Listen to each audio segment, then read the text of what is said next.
Hey everybody, this is Sean. I just wanted to do a quick intro to the podcast that Matt and I just recorded.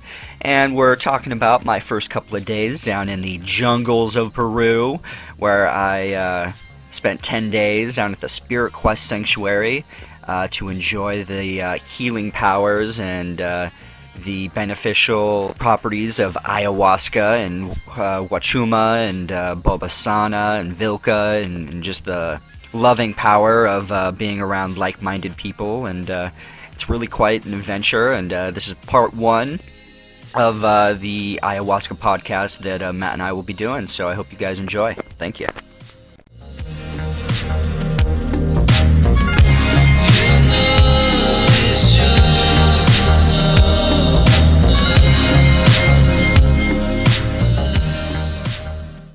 Hi everybody. This is Sean reporting live for Cabin Fever at the Amazon jungle. Right now I'm sitting in a hammock overlooking the Amazon River, listening to a boat go by and listening to the birds in the background and the insects doing their thing, and it's been a beautiful day so far. And, oh, it's my birthday, too. Yay, 30 years old. Yippee skippy. Let's see. Well, so far my trip's been pretty fucking crazy. Pretty much going on no sleep right now. So yeah, I really want to fall asleep in this hammock right now, but we're gonna start the prep work for our ayahuasca ceremony tomorrow. So we're about to start that in about a half an hour, and right now I, just got out of the shower and figured I'd do a quick walk around of the Spirit Quest Sanctuary and just take it all in. It's pretty awesome to be here. Well, this is part one of my login. You're welcome.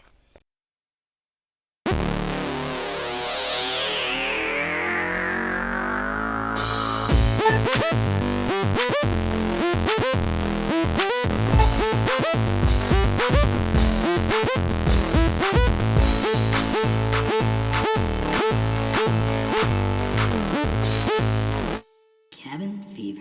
Cabin fever. Cabin fever. We've got Sean on the podcast. Sean's in the jungle right now. This is Sean Evans reporting live from the jungle of Peru. Wow, you're so clear, no delay. Isn't that great? How do you do it? Gotta love technology. Who would have thought? Who would have thunk it? All right, well, I guess we should start podcasting now. Yeah, let's do that. Podcasting now. Hi, everybody. I hope everyone had an amazing New Year's. It's now 2015. Pretty crazy. Yeah. We're now closer to the year 2030 than we are the year 2000. Pretty epic. That's pretty crazy. Can you remember the 2000? I was just thinking that the millennium. I remember like the build-up because we were still in school. Yeah. We had exciting. the whole Y2K scare. Oh, that's right. I forgot about that. I didn't really get into it then. The I whole was Y2K scare. I was scared. Oh, really? Yeah, because I was going to church a lot at the time. It was. I thought it was an end of days shit. They'll get you. Yeah. Every week I thought, this is some end of days shit. Oh yeah. I've read about it. It's finally gonna happen. Yeah. I remember when the movie Armageddon came out too. I was like, Armageddon. Yeah. They that talk asteroid. about That asteroid's making its way. They talked about that in the Bible. It's gonna happen. I used to be terrified of that. I, in fact, refused to go to church that Sunday that they were gonna talk about it. Oh yeah. That part of the Revelations part of the Bible. Yeah. I was like, Yeah. I don't want to hear it. Well, you should have been excited, right? And that's supposed to be the whole rapture thing. Jesus comes back with his flaming sword and takes care of all the shit that's down here. He's riding a moose. Yeah, and then A holy moose. Hey, that's Lord of the Rings shit right there. Oh, that's right. I'm mixing up my fantasy. Yeah, that's The Hobbit, man.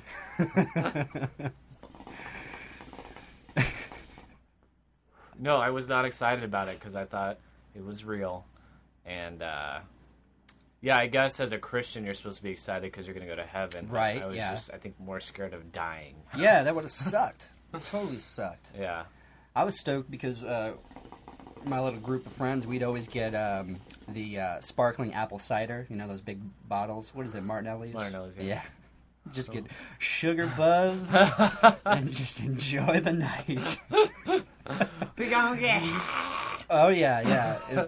It kind of, it really did have that weird effect on you, like, what's it called, like a placebo effect, like, oh, we're totally fucked up. Yeah, But yeah. it was just a lot of sugar and Yeah. celebrating the new year, bringing in 2000. How late would you stay up? Just make Oh, it like just 12:30. Yeah. No, I don't know, like Go to bed. 1 or 2 or something like that. And that was late back in the Yeah, day. you're like nudging each other. Yeah, It's yeah. 1 o'clock. Yeah. And then people slowly start passing out, and you're like, pussies. Pussies. Pussy. Not me. Nope, still up, riding that sugar buzz. And you nod off and then like look Whoa, around. hey, I'm still up. What Pussy? What? And you fall asleep and wake up with the worst sugar headache ever. It's very similar to Yeah, I was nowadays. I'm like, when was this? Yeah, A yeah. couple weeks ago? Yeah. Definitely before Peru. Before Peru. This is probably one of the most mellow New Year's I've had, but it was great for that I reason. picture you hunkered down with some like emergency food and just for getting ready. 2000? Yeah, getting ready. I would go over the scenarios on my computer by changing the date to, Right, to see- 2000 to see if it would Yeah, see if it anything did would anything. happen. Yeah. And I was like, oh, it didn't happen. Yeah, that might be okay. Do you want to hear the conspiracy theory that I've heard about Y2K? Yeah. Yeah. Just look on your face like, yeah. No, that's I want crazy. the context now. All right, so back in the day, a couple of companies made a shit ton of money off the government converting computers over so that it wouldn't Crash. it wouldn't crash, and they kind of built it up to make it seem like it was a bigger Right. deal than what it really was. And then so all these companies were hired to go in there and fix all the coding or whatever the fuck they had to do. And but the real theory is that nothing really would have happened, but it was just a great way to kind of like build up that suspense, get people wild up and wound up and see what would happen. And Yeah. I don't This know. is Some people freaked out. It was pre- like 99, Yeah. 98, leading up to year 2000. Right. Obviously, nothing happened. It was, I remember being on the cover of magazines and newspapers. Oh, like yeah, I'm sure Y2K. Times did a whole thing. All Yeah. those magazines and, the newspapers and shit. This yeah. is before Web 2.0, too, so it was like... Yeah, I mean, this is... the the limited internet was information. around, but I wasn't going on the internet very often, probably. It was dial-up bullshit, so... took a long time to get Cindy Margolis bikini photos up. Cindy Margolis. You remember her? Yeah. Yeah. Sounds familiar. Yeah. She's hot. Check her out. I don't know what she looks like now. Probably not that great. Kind of looks like probably Pam Anderson now. If you've seen recent photos of Pam, you're like, I don't want to ever see you again. Just stay out of the limelight. I want to remember you as that hot chick on Baywatch. I know. Not some sad, Running saggy in slow-mo, yeah. lady. Yeah, she has Hep C now, I think. It's just a sad situation. Oh. Yeah. Well, Cindy Margolis at least survived Y2K, so that was good. She made it. She did We it, all made everybody. A lot of us She made it. made it. Not everyone did. There's probably someone still in a bunker somewhere. Oh, No one yeah, told just them. has no idea. Yeah. Yeah, what was that movie with Brendan Fraser? Like, he was trapped down there since... Like, it was just Blast him from and the his Past. parents. Blast from the Past. Yeah. That's it. Great movie. You guys gotta check it out. Yeah. Christopher Walken Yeah. as his dad. He's, like, so innocent and just, like, naive to... It would have been the 90s then, right? Yeah, I think He was so. coming into the 90s? Yeah. Came out in the 90s. Super nice, well-mannered man. Yeah, exactly. Yeah. Yeah. Who was the chick in there? Do you remember? Was it Alicia Silverstone? That sounds right. She was big back in the I'm gonna day. look it up. Yeah, she was definitely a hottie back then. Yeah, this. Clueless. She was riding on that Clueless fame, and She was in the best Batman movie. she was Catgirl. She was Batgirl. Batgirl. That's right. Yeah, I think yeah. Batman Forever. Yep, that sounds right. Yeah, I think. with Chris O'Connell. O'Connell, yeah, as Robin. Whatever happened to old Brendan Fraser? Did the Mummy?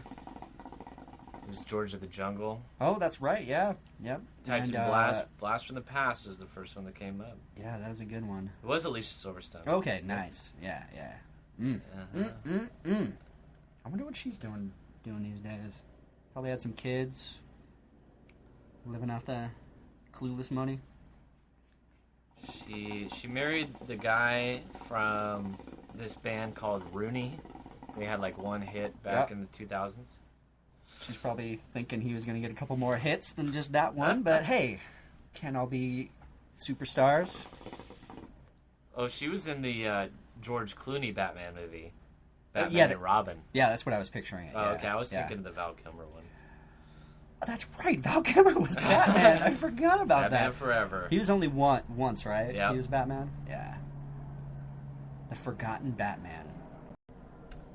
Well, Sean's back. Back from Peru. He's alive. What a fucking adventure that was.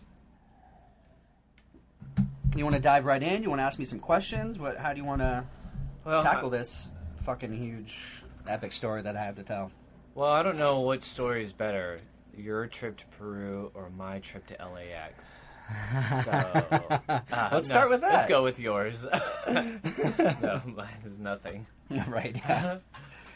In my world, Sean was gone for a week and a half. Right, yeah. I met him where I dropped him off. All right, so I got up super early on Sunday, and Matt picked me up from the old cabin here in sunny San Diego and drove me all the way up to LA to catch my plane to Lima, Peru. And shit, I don't even know really where to begin. Were there nerves? Leading up to it, Yeah. It was traveling nerves more than like actual thinking about doing ayahuasca. Like I was trying to take it one step at a time. Like I knew, okay, I got to get through this flight, this 8.5-hour flight from San Diego to Lima, Peru, which is the capital of Peru. And then from there, I knew I had a long layover until I could actually catch my plane to, head over to Iquitos, which is where I got picked up and met with my group and got to meet everybody, real quickly. Got to meet the man, the wizard, Don Howard himself. He was there at the airport to pick us up. And then, we landed into Iquitos, which is like really fucking small airport, and basically in the middle of the jungle. And then they're like flying in. It's like nothing but shanty houses. Like they have the tiny homes down to a T down there. Right. Like, they know how to do it down there. And real fascinating though to kind of just fly in and see. I mean, and Iquitos is pretty. It's not one of the largest cities, but it's pretty big for. It's further inland, it's further east, so towards the Amazon and the Amazon River and the actual jungle. So it's a trip to, come from the capital of Lima, which when I originally got there, I was landing at night, so I didn't really have a good view or an idea of what Lima even looked like, and I wasn't going to venture out into the city because I had about a 8 to 9 hour layover, so I got into Lima at about 12 a.m., and I left LA around 12, so with time difference and everything, it's about an 8-hour flight. I get into Iquitos, and it's like I said, small ass airport. It's not, there's no terminals or really anything. There's like one terminal to come in, and what I got from it was like the plane that we took in. I think it just goes back and forth between Lima and Iquitos. And, like a commuter. Yeah, and what was neat about it is like just being there, you could kind of tell who was going to be. You're looking for Westerners. You're looking for mostly, nothing racist, but white people. Right. They're the majority of people who are going down there to do ayahuasca. And if you're going to Iquitos, more than likely you're going down to do ayahuasca. So you can I was able to pick out a couple of different guys that were there. I didn't talk to anybody. I was so fucking tired. Like I got pretty much zero sleep the night leading up, so I probably only had a couple hours of sleep. I didn't really sleep that much on the plane ride. I just watched a bunch of movies, Godzilla, Expendables 3, and Boyhood. Your last little taste of America. Yeah, exactly. I knocked out those movies on my movie bucket list, and then fast forward to Iquitos. You kind of see a couple of people, you get an idea, and then eventually I did. You're walking off the plane, you're on the tarmac, and I see this guy, and his name is Kyle, and I just kind of like, oh, hey, what's up? Are you going to Spirit Quest and do ayahuasca and all that? And he's like, oh, yeah, dude. It's like awesome. Yeah, I finally get to meet someone who's actually doing it. And so we bonded really quickly, and then, we walk into the terminal, and then you basically see everyone congregating, and there's a guy there who's collecting all the luggage and kind of helping everybody out, wrangling everybody in, like, oh, if you're doing the Spirit Quest, this is where you all meet up. And then, so yeah, it was really, really quick and easy to meet up with the 20-plus people that are going to be doing a retreat. And you just kind of, slowly just start talking to people, saying, hey, what's up, doing the name thing, handshake, and all that stuff. And then real quick, so yeah. That's interesting. So, yeah, cut me off anytime, too, if you have any questions, too. So everyone... Pretty much the majority of the people doing the quest were all right there in the exactly, airport? Yeah, because... all came at the same time? It's planned on that we're supposed to all take the same flight from Lima to Iquitos. Oh, I see. So that when you went to book it, that was exactly. He already even, because it's probably the same flight every single time, just back and Right. forth between Lima and Iquitos. So yeah, you just take the certain flight at a certain time, and then you're good to go. And then yeah, so we were all on the same flight together, but obviously sitting in different areas. And for the majority of it, the most people on the plane were Peruvian people. So it's kind of easy to pick out the people you knew that were going to be doing it. And then so yeah, we all congregate, we all get together, everyone collects their luggage and all that stuff, and then we get on the bus. So then we're heading through Iquitos, and it's insane there with the driving situation. Obviously, we're in a big old bus, so it's like people have to kind of avoid us. But for the most part, it's mostly just little motorcycles. They're three-wheeled motorcycle taxis. So it's a motorcycle body, and then on the back, it's got like two wheels, and it's got like a bench seat and like a little canopy part for, driving people around. And so yeah, they're like weaving and trying to avoid this big-ass bus that we're all on. And then, so yeah, it's about... I would say like maybe a 30 to 40 minute ride through Iquitos and until we actually get to the docks, which is where we get on our boats to actually get into the jungle and get on the Amazon River and head out to the actual Spirit Quest sanctuary. The whole, I wouldn't call it a resort, but just the Spirit Quest sanctuary, I guess, is probably the best thing to call it. Yeah. And then so yeah, and then the boat ride was just awesome because I love just being on the water regardless. So it was really cool to just kind of see the, I don't know, just kind of like look along the shore and just see other boats going about their business. And we're just kind of like getting this little inside peek on the everyday life of what goes on in that area of the Amazon, when it comes to, locals doing, making their living on the Amazon, basically, and making their money and their living off of the jungle, which is pretty neat. Like, you would see, like, these giant ships just filled with these huge tree trunks, like, giant-ass trees that have probably been growing for a long, long time. And the thing in the Amazon, if it's state land, you can pretty much do whatever you want. But if it's already been, what's the word?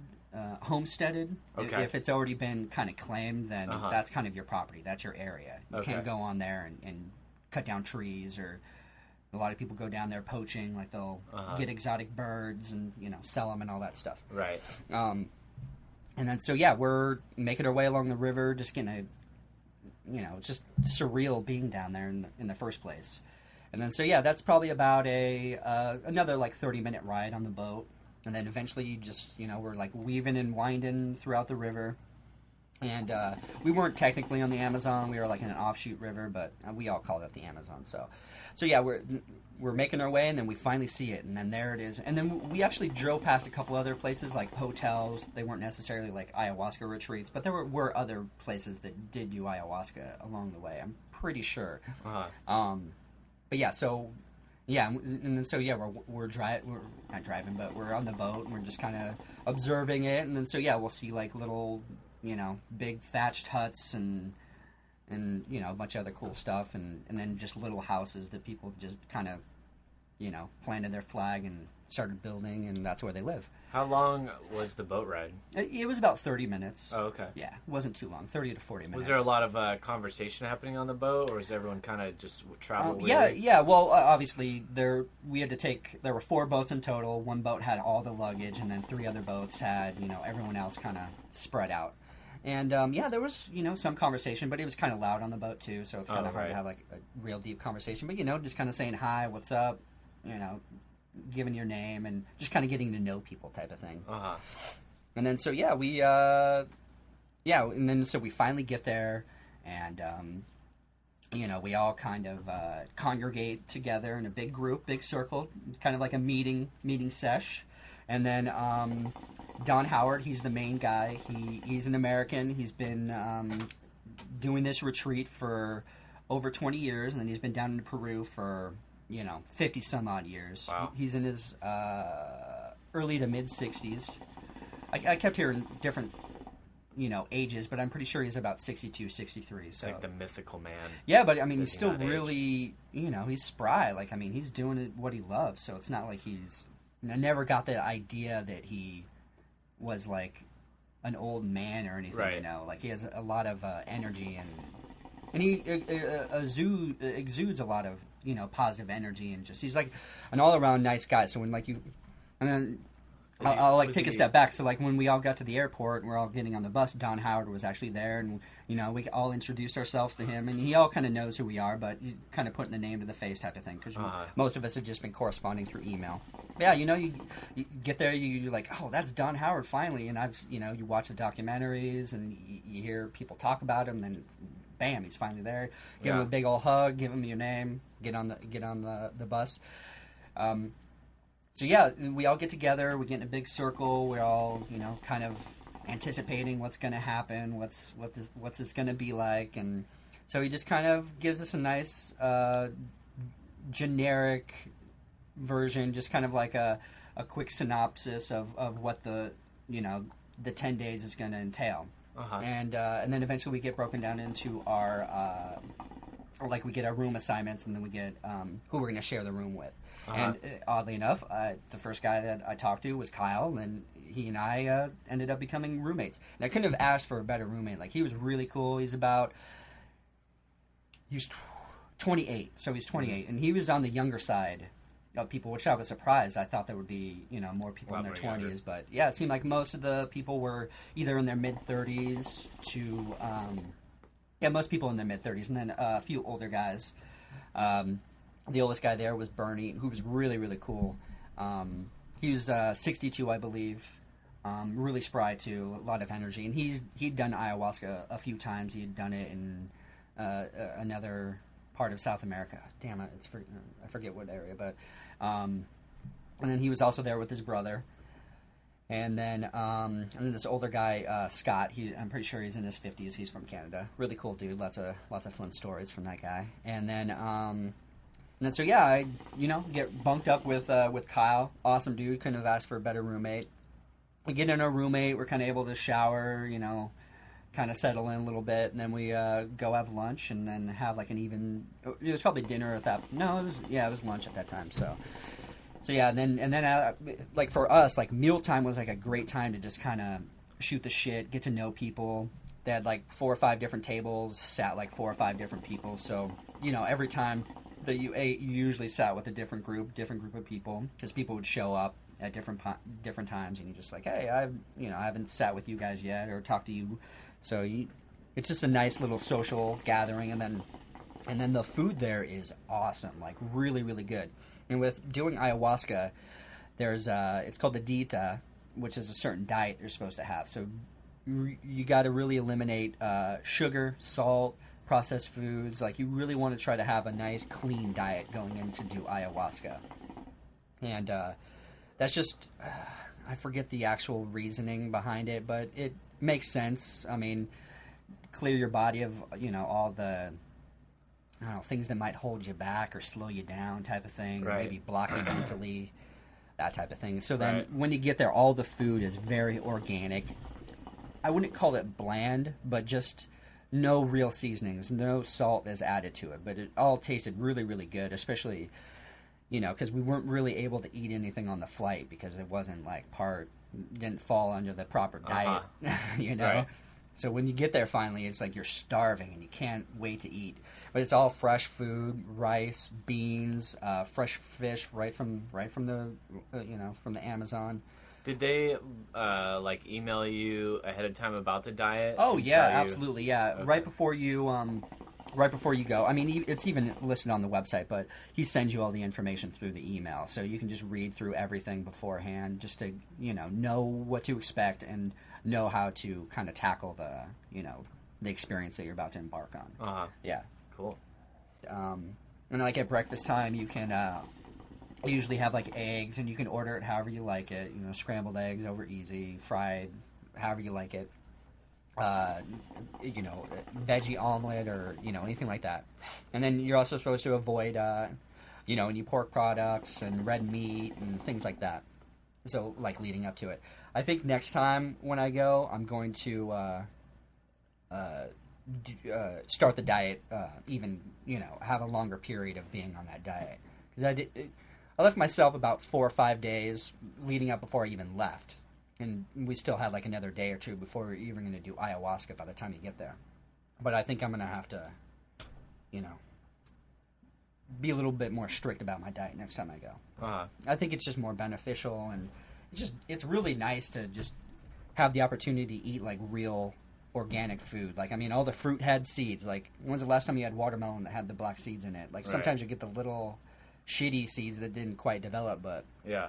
everything had real seeds. Everything was tasty. Like, all the fruit was nice and sweet, and it was just nice to like actually eat like real homemade type good food. Yeah. And then so we're still on the first day, and then so we all congregate again, and I'm pretty sure it was the first night. So we're all meeting up after dinner, and at this time we're all gathered around, and at this point then we get to like Don Howard kind of breaks down the whole ayahuasca experience even more. Like, I mean, he's so knowledgeable on it, and we're all sitting in a circle, so it's like once he's kind of done talking, you can raise your hand or just kind of jump in with any questions or thoughts, or if you have any, a lot of people, it is like their first time really like diving into something so epic as something like this, taking you out of your normal day-to-day way of living life, really. And not surprisingly, but a lot of people heard about this place through Joe Rogan. Like, a lot of people, like Roganites, kind of coined the term down there. I'm sure it's Right.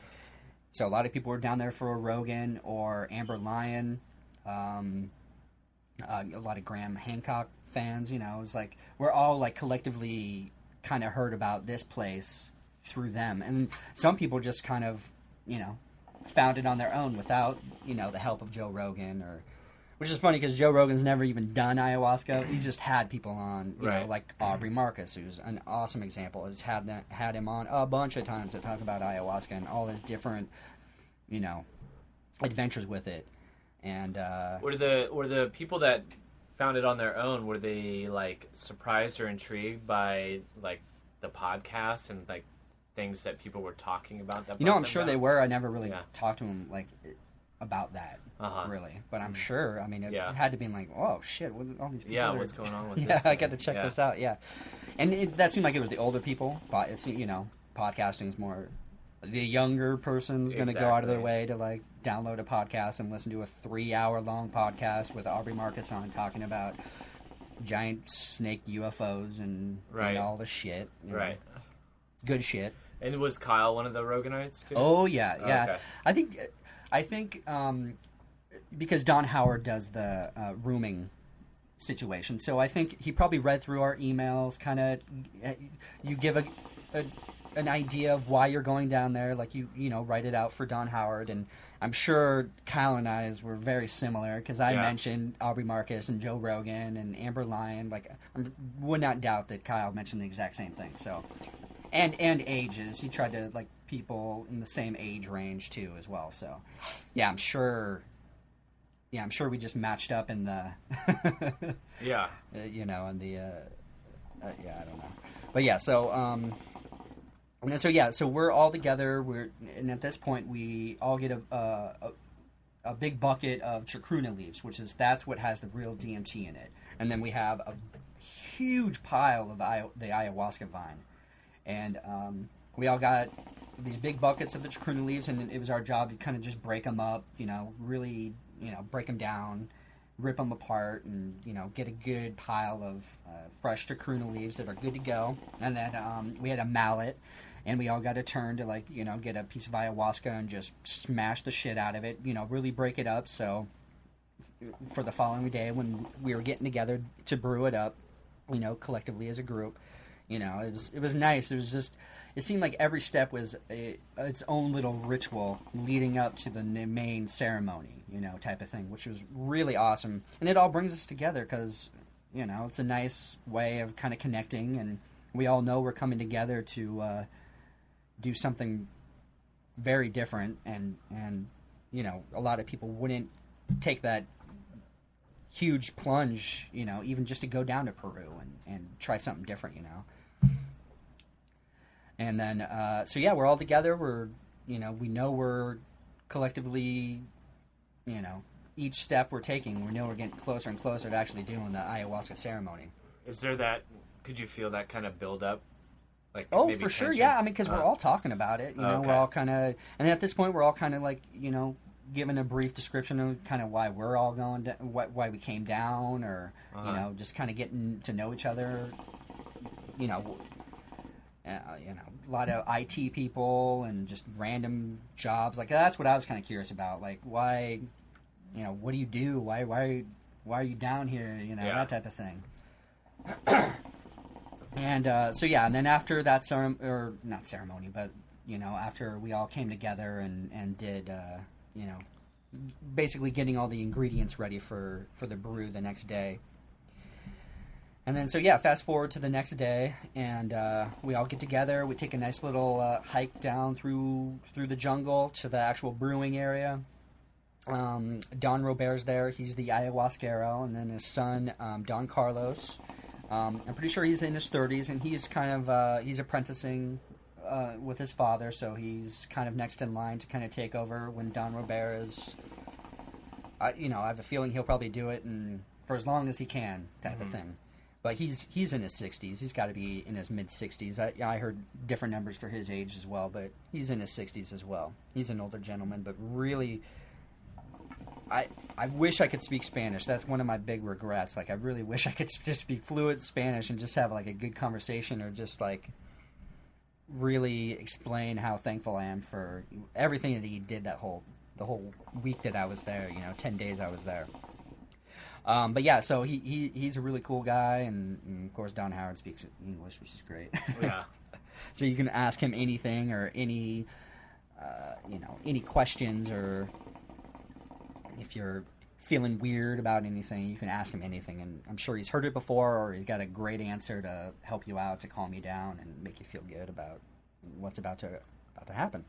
So yeah, we make our way down into the jungle, and then there's a giant pot of ayahuasca. You can see it brewing there, and we all have a big old circle, and we're all sitting down, and then, you know, of course, again, Don Howard kind of explains what we're all doing, and then he kind of each hands us a different plant that also has DMT. I forget the names of them, but it's just like little sprigs of plants with little leaves and things like that, and so we each got that, and then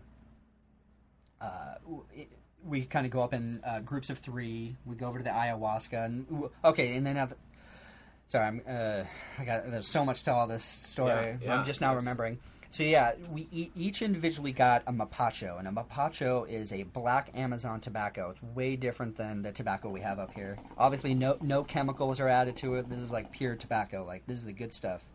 And in the ayahuasca ceremony, and a lot of ceremonies, tobacco is used as is also considered a plant medicine.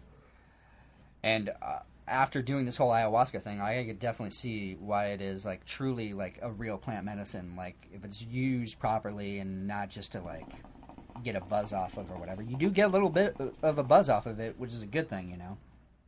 So yeah, then before we sat down and did kind of added our intention to it, Don Howard asked us to kind of like spread out, and because we're in the middle of the jungle, so he asked us to all kind of find like our own individual little spots, smoke our mapacho, just kind of like absorb the jungle, get a good intention, and just kind of everyone's quiet, everyone's off in their own little corner, and then I just remember just standing there, smoking the mapacho, just kind of like looking up into the trees, relaxing. And this is like the first time we all got to have a mapacho, so it was, pretty cool.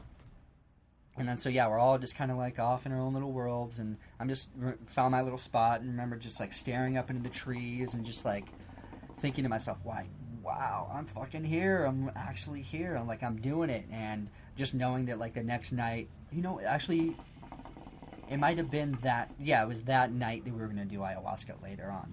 So this is the second day. And then so yeah, we're all just kind of absorbing it. And then I remember just seeing like these most beautiful butterflies. They're just flying around, like beautiful colors, blues and greens and oranges and all kinds of neat stuff. And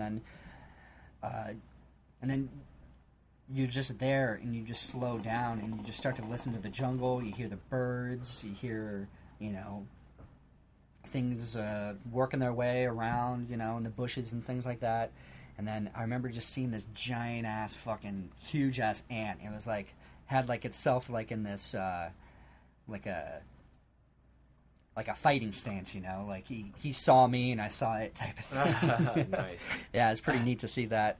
And then yeah, so we all kind of went our separate ways for like 10-15 minutes, just kind of taking it all in and kind of finish our mapacho up, and then we all kind of collectively came back in our big old circle.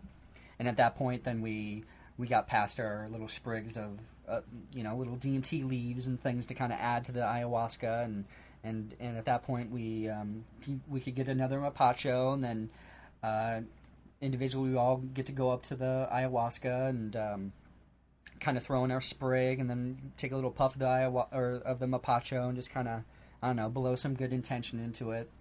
And when I first did it, like I kind of wanted it the wrong way, and like the smoke got right in my eyes, and I was like, tears start coming, like really burned me, and I'm like, oh shit, is this a sign? Is ayahuasca gonna fuck me up later today? But it all worked out, and That's funny because when I watched your video of the smoke too, I thought that. Oh, I was yeah. like, what if the smoke blows in your face? So you're supposed to It got me. take it as a sign? I or don't know. something? Yeah, You know? it got me. Yeah. Yeah. But yeah, the first night, yeah, maybe, because my first night was pretty powerful, and I shed a couple of tears, so maybe it was just she just let me know what was about to happen. Yeah, so do you have any questions so far? I mean, I know I'm saying a lot, and just want to make sure I get it all in there. I have some questions in the bag. Okay, so yeah, I'll keep going. And then so at this point, we finish up, and we're just all just kind of hanging out. At this point, it starts to just pouring rain, which is awesome. And we were in a little covered area, so at this point, we're all just kind of hanging out, enjoying the day a little bit, and just basically just watching the ayahuasca brew and hanging out, because it was our first time like seeing ayahuasca, at least for me, first time seeing ayahuasca in the flesh, in person, and being there. And so it was kind of another surreal moment, just being there and watching it bubble and boil and do its thing. And then yeah, so I just hung out for a little bit, and then eventually just kind of made my way back through the same path we did, and still raining, but still really enjoyed it, because I'm like, this is awesome. When do you get to walk through the jungle and it's pouring rain like this? So yeah, and the cool thing is that you get a lot of downtime. So I mean, in between, not really scheduled things, but just like, hey, we're meeting up at this time after lunch, so just know to be in this area type of thing. Mm-hmm. But for the most part, you can just kind of go and find a hammock and hang out, read a book, or take a nap in your room, or go for a hike, or do whatever. And then so yeah, leading up to our first ceremony, I wasn't nervous until I actually had the cup in my hand, but I wasn't really nervous. I don't know how to really properly describe it, but What because it happened so quickly. Because the way I positioned my mat, I was right to the right of, you know, where they were singing their Icaroses, and the Icaroses are the songs that go along with during the ceremony. It sings about how ayahuasca is a medicine, and there's Don Robert, he kind of leads the Icaroses, and it's all in Spanish, and they keep the beat with these, I forget, these dried leaves, but it's just like, that's just them keeping the beat, and then they're singing along with it. And so I didn't really realize that I would be the first one to jump up and be chosen to go up to do ayahuasca, type of thing. Because I didn't really know how, the lineup would go. Right. But it just happened to be I was the first person. So it was almost like I didn't have enough time to get nervous. So I think it would have been, worse if I was to sit there for 20 minutes and watch everyone else go type of thing, because it would be building up in my head. But so Don Howard looks over to me and he's like, "Are you ready?" And I'm like, "Oh, yeah." So I jump off from my mat. You get there, you stand in front of the altar. You're supposed to have you're supposed to have an intention in your head, what you kind of want to get out of this experience. And my intention was to nourish the positive and neglect the negative. And how I thought of it was roots, taking over in your soul. Like they always say, like, getting to the root of your problem type of thing. And I feel like, I had some deep-seated negativity that's kind of like rooted its way into my psyche. And the idea of my intention was to, stop putting any energy into any negative, forces in my life, be it insecurity, be it past fuck-ups that I still think about. And I'm like, damn, I should have done that differently. But I'm like, at some points, like, that's the past. You got to let that go. You learn from that and you move on type of thing. So that was my real intention. And you get there, you have a big old cup right in front of you. It's more like a small bowl, like, that's been used. And, maybe thousands of people have drinking ayahuasca from it, I don't know. Don Howard's been doing it for 20 plus years. I'm assuming he's probably had about the same cup. A lot of people have held that in their hand, not really knowing what was about to come. So it was very, very interesting. So yeah, I'm facing the altar. I'm facing Don Howard, Don Robert, and then Don Carlos hands you this cup. And then so my back is to everybody else, and it's just kind of nice. You're just standing there. You have the cup in your hand. There's the only light that's in there is candlelight. And so you have that. Maybe you take a moment or two before you actually take a sip. Kind of replay your intention in your mind, and then you just start gulping it down. And my first reaction to the taste of it was, it tasted like mesquite, like burnt flavor to it, burnt earth or something. But it had a very woody bark taste to it, obviously, because ayahuasca is a root, a vine, I should say. And so I didn't necessarily think it tasted bad, but looking back on it, it's pretty nasty. It's not the best tasting thing. And it's not very it's a good liquid. It's not thick or anything like that. It's viscous. Yeah, I guess that would be the proper word for it. So yeah, you get your cup, and then you take a couple big gulps of it, and you get it down, and then at that moment I'm like, holy shit, I fucking did it. I did it. It's in my stomach. And then so yeah, I sit down back in my mat, I close my eyes, and I have a good view. Like, I can see everyone who comes up to do their, mentally do their intention and have their cup. But I didn't really want to watch people because I felt like that was like their private moment, at the altar, and I didn't really want to just be staring at a bunch of people going up there, because it takes a while for the ayahuasca to even kick in. Yeah. And then was there a feeling though of it like working its way in right your away? body? No. Like, I felt fine. My stomach felt fine, but so it usually takes about 20 to 30 minutes for you to start feeling anything, like any sense of nausea or something's difference happening type of thing. So for me, in this first ceremony, I felt like, okay, so I'm sitting there, and then, the 20 plus people all get up there. And then Don Howard and Don Robert, they take a little trip around the Maloka. They do kind of a nice little ritual, kind of a protective circle around the Maloka type of thing.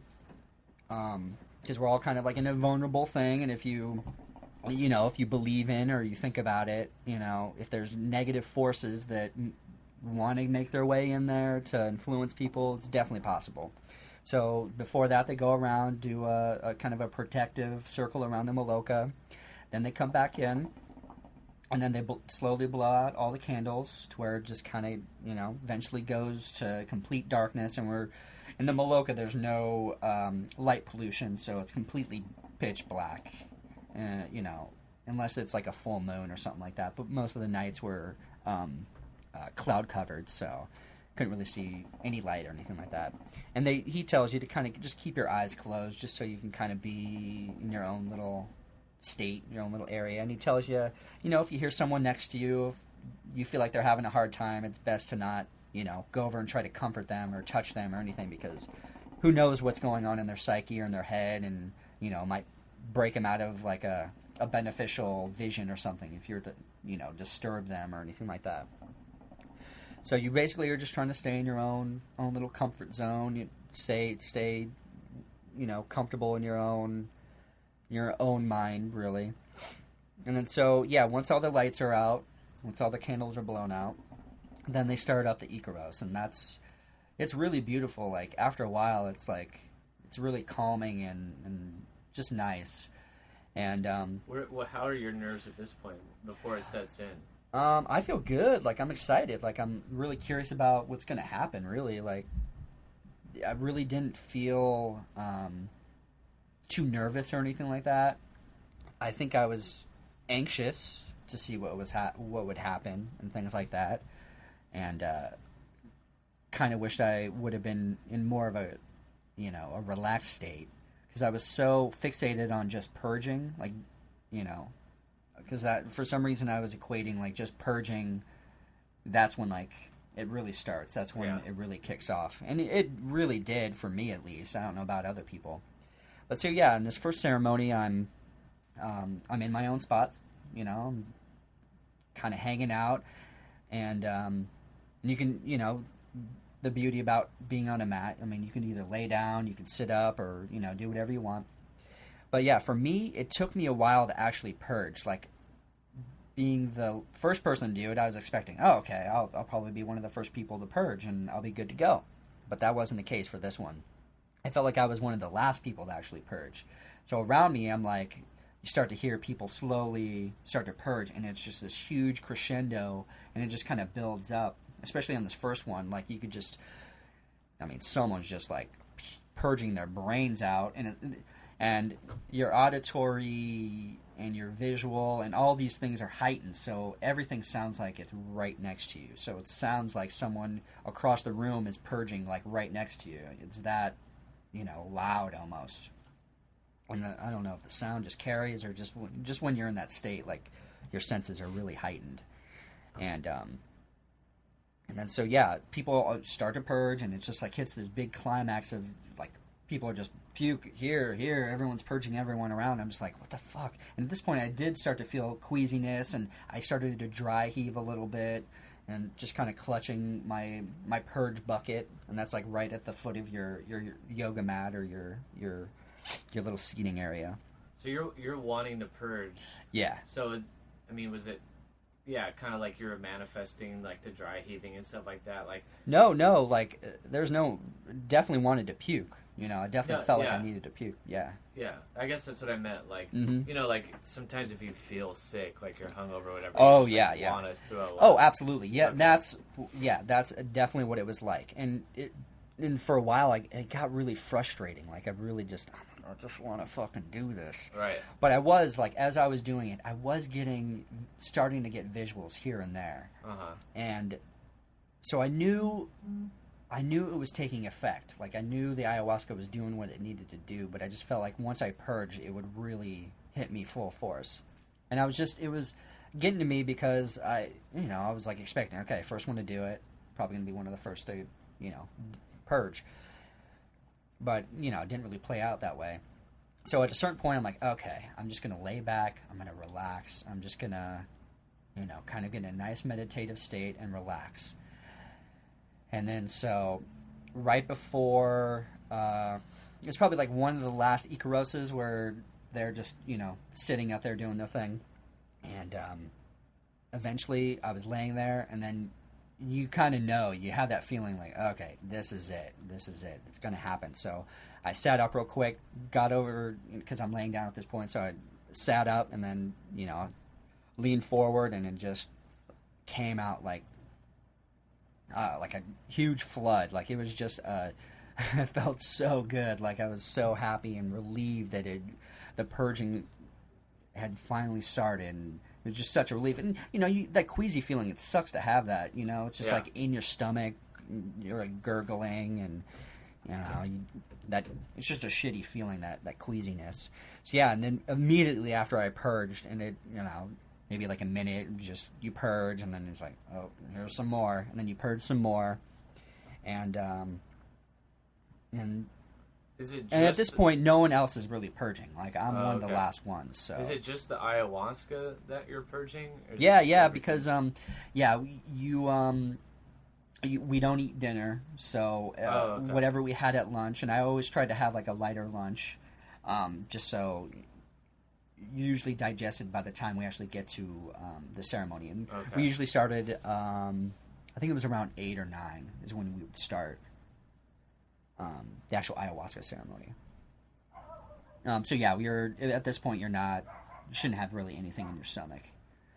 And then so yeah, after the purge, I felt just completely relieved. And then at this point, I just lay back. I'm relaxed.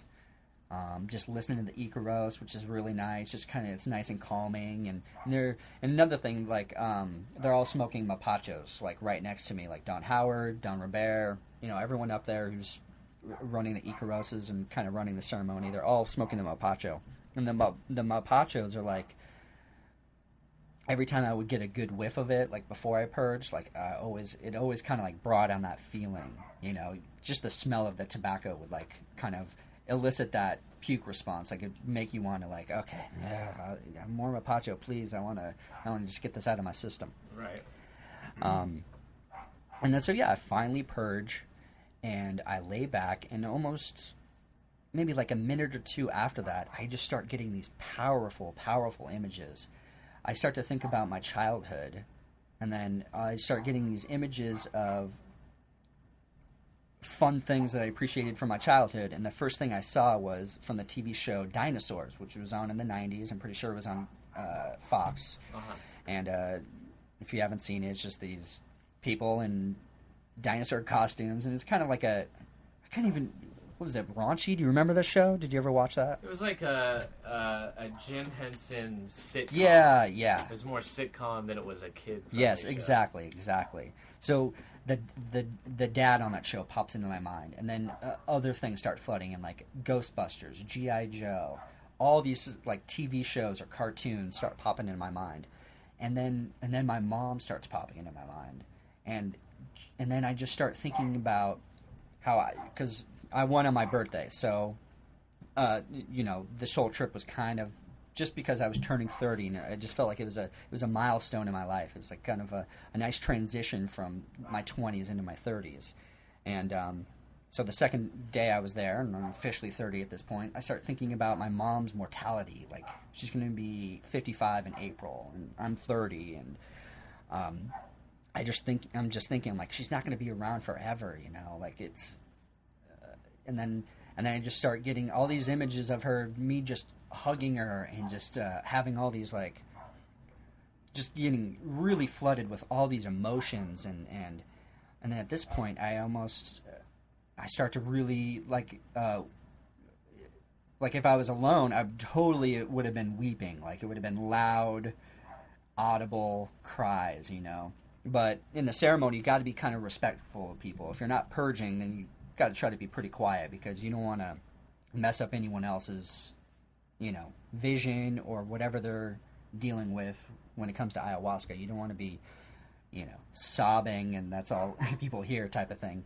So I physically had to like hold my hand over my mouth. Tears are like running down my face, but just over and over, I get this image of my mom. I'm just hugging her, and for me, it was just basically just like a forgiving and an understanding, because my mom, she suffered from depression her whole life, and now she's way better. But when I was younger, it was pretty bad. Like, and I didn't understand it when I was younger. Like, and I held all this animosity and had all this anxiety and almost anger toward my mom, because, it was just all these deep negative feelings that I'd been holding on to since I was a kid, and to me it was almost like it was like a wake up call of just like, you got to just let all that go, because it's not benefiting anybody, and you're gonna lose out on a beneficial relationship with your mom, like someone who brought you into this world. Like, it was amazing. And then through the vision, eventually it almost felt like I was literally being born. Like it's hard to describe, but I really had the feelings and the sensation and the visuals of, like, it sounds weird, but like literally popping out of my mom's vagina, and then being wrapped up, and the doctor handing me, and I'm seeing it through a baby's eyes, like handing me to my mom. And I just felt all this love and happiness and joy, and it made me realize that for some reason I kept thinking like I was born into negativity, or I was like, I wasn't a planned type of thing or something. Like, I always had this weird idea of like, it's hard to describe. It's just like this weird feeling of not, it's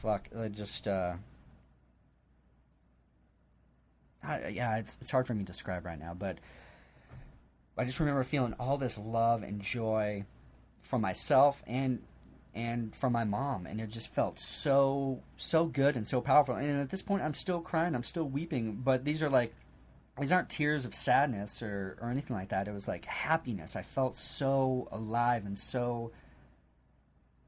I felt so connected to my mom at this point. And all I wanted to do after that ceremony was just, I couldn't wait to get home, give my mom a big hug, tell her how much I love her, and I did eventually do that. It's Christmas and birthday and all that shit popped up, so yeah, eventually I luckily was able to all do that. And then also, I mean, even before that, all I could think about was, I was thinking about you, I was thinking about Sarah, and I was thinking about Sequoia and a couple of other people, and I'm like, I wish that you guys were there so bad. Like, I'm like, I just had so much happiness and love at that point that I'm just like, I knew that you guys would benefit from it so much, and I really wish that you guys were there, because I knew you guys would have such a good time. Even take out the whole ayahuasca, just being down in the jungle and just experiencing something new, like the culture of Iquitos, or just being in Peru just is magical. It's awesome and really, really cool, and beneficial for your mental health and your physical health as well, I think. Yeah. And it was just such a powerful first experience with ayahuasca for me, and it was something completely out of, like, Don Howard just kept saying, like, you can't go in there expecting anything, because it's going to happen how it's going to happen. And Mother Ayahuasca, or however you want to think about it, I think of her as a plant medicine, maybe even an entity at some extent. Who knows if plants have consciousness or not? I mean, that's what some people say about magic mushrooms and things. It's like a collective consciousness that is just out there, and we're just kind of tapping into this big pool of knowledge and whatever it is. But yeah, and then I just remember feeling so much love for you guys, and I was almost like, I was even mentally like trying to talk to you, like, hey Matt, your birthday's coming up. I'm coming to you through the ayahuasca realm. I hope you can hear me. That's awesome. Yeah. Yeah, maybe it was just, that connectedness, that feeling, and, of like, I had something similar happen when I took mushrooms for like a few seconds, or, who knows how long it was, but an overwhelming like happiness feeling. And then I was thinking about all these random people in my life too. Yeah. And even people that I don't even like, I have maybe like a, hi, how are you conversation with at work. Yeah. But I was like thinking of them in those moments and almost being like, man, I should just like talk to them more because I think they're cool, like, and I never do. And yeah, a really good feeling. Yeah, I truly think that's just a friendly reminder, from wherever to like, hey, maybe, reach out more. I don't know. Right. A nice helping guide. Yeah, exactly.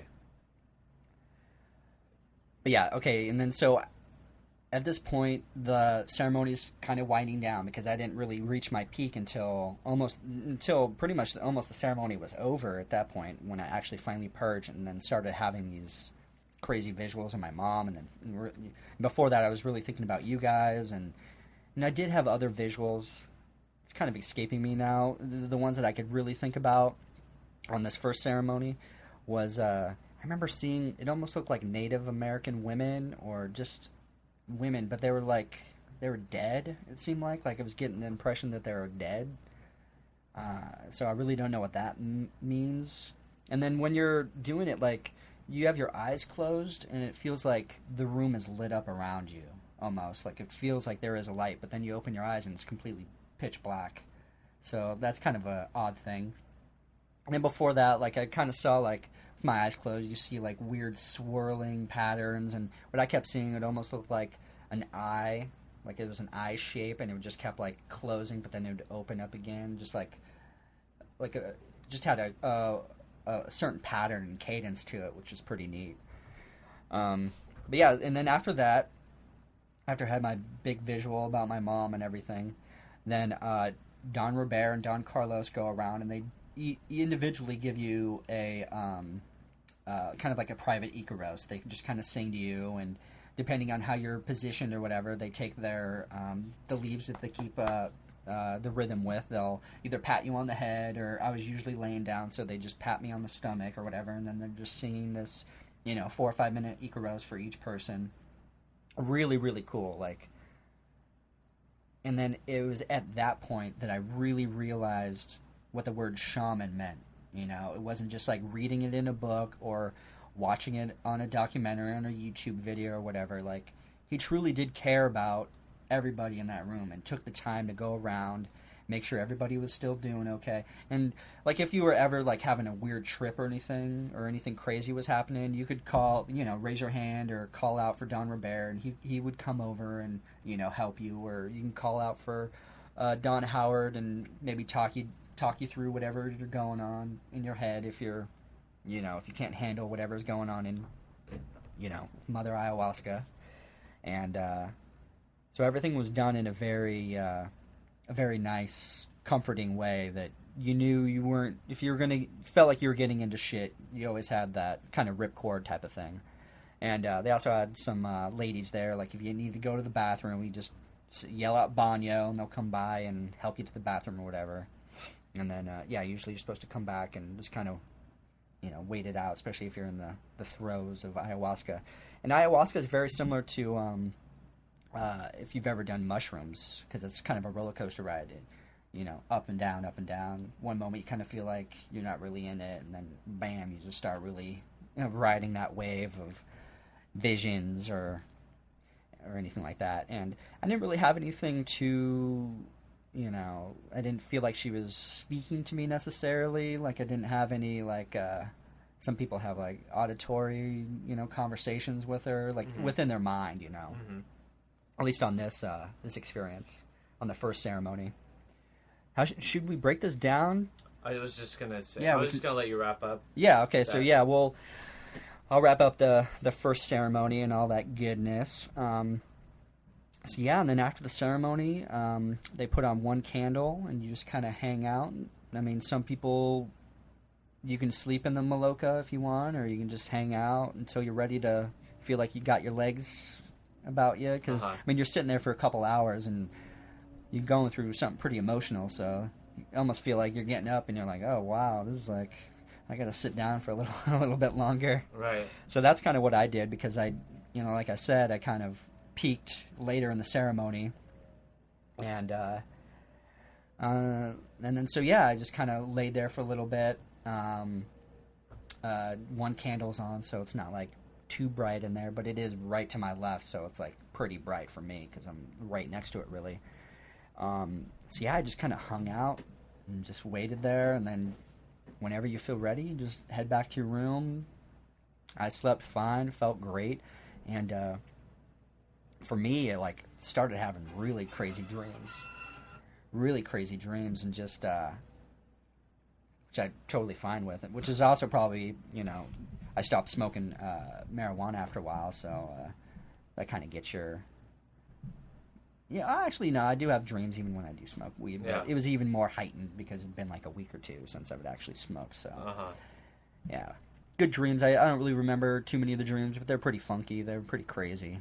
So you left on your own time? Yeah, exactly. Whenever you're ready. And there were some people that, even spent the night in there. They just laid on their mat. They're completely comfortable. They just wanted to take it all in or whatever. Just be in their own little world and just kind of hang out. Yeah, I didn't do that. I was ready to just kind of lay down and absorb it all. Just kind of take it all in.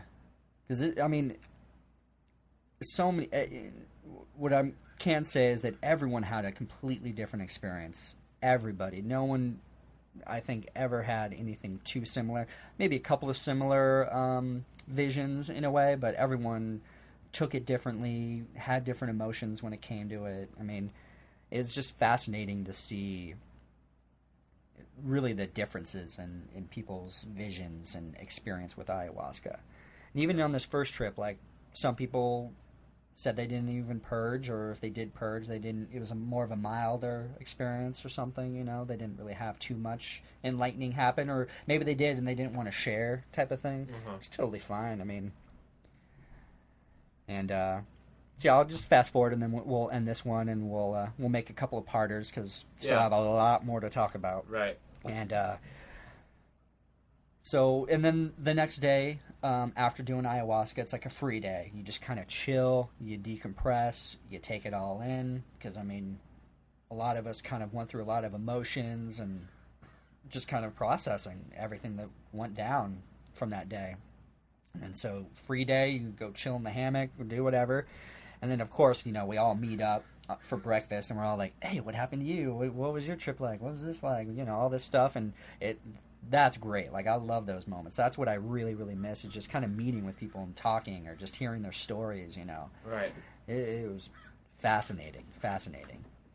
And then, so, the day after that, which is going to be, would be our second ceremony, and then on our ceremony days, we meet up in the morning after breakfast, and we all get together, and we have a talking stick, and each individual person can kind of talk about, whatever happened to them, or whatever they really want to share about ayahuasca, or about their visions, or, anything like that, and it gets pretty emotional. Like, I can see why we all really connected, on a emotional, spiritual level, and just collectively, even just all the travel that takes. Some people were traveling from Canada, it's a much longer flight than me, or coming from Australia or wherever. Those are much longer plane rides than I had for 8.5 hours. So it takes a lot to get down there.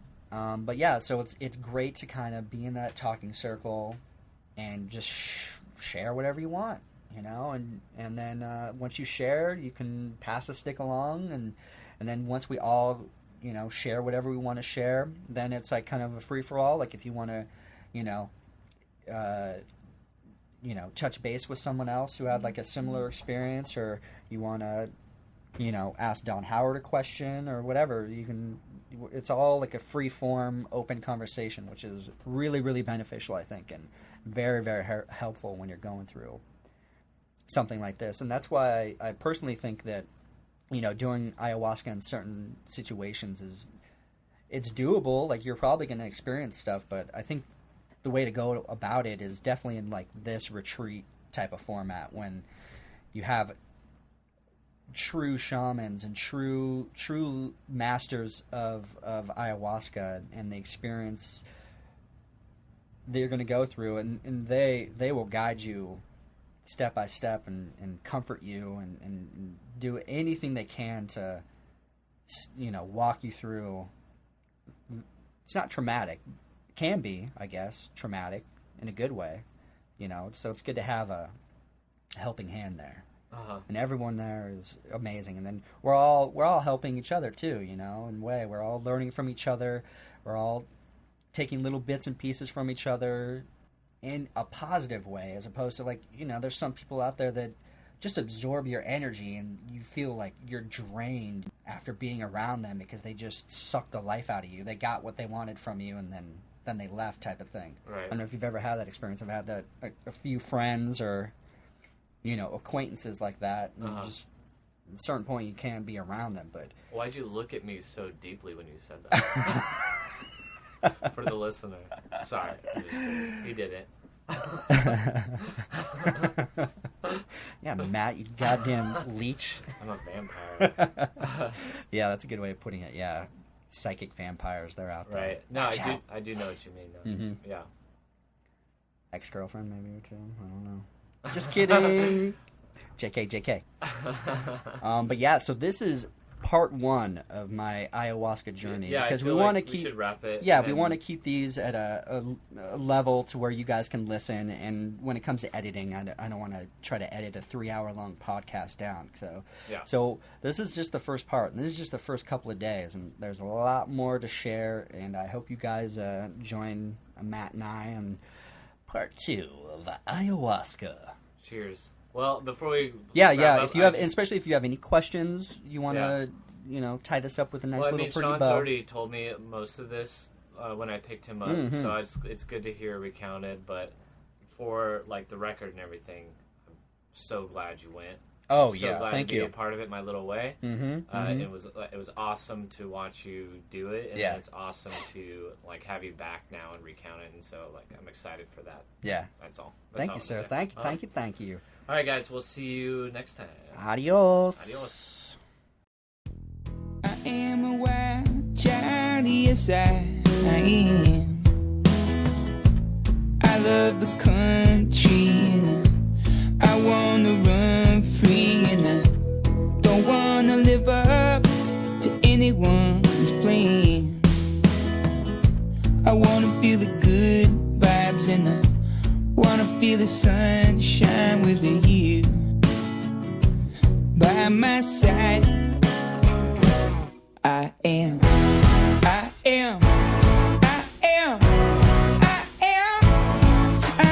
wild child, mama.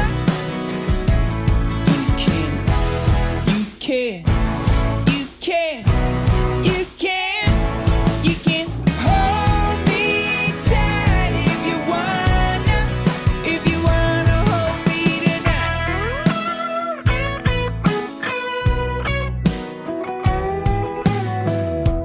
Take me where the music's playing.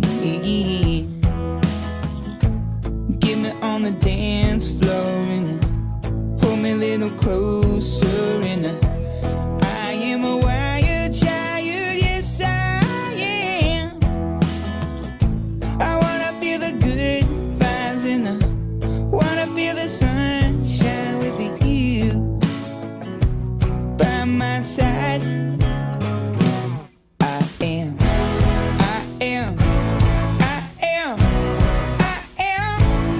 I am a wild child, mama. You can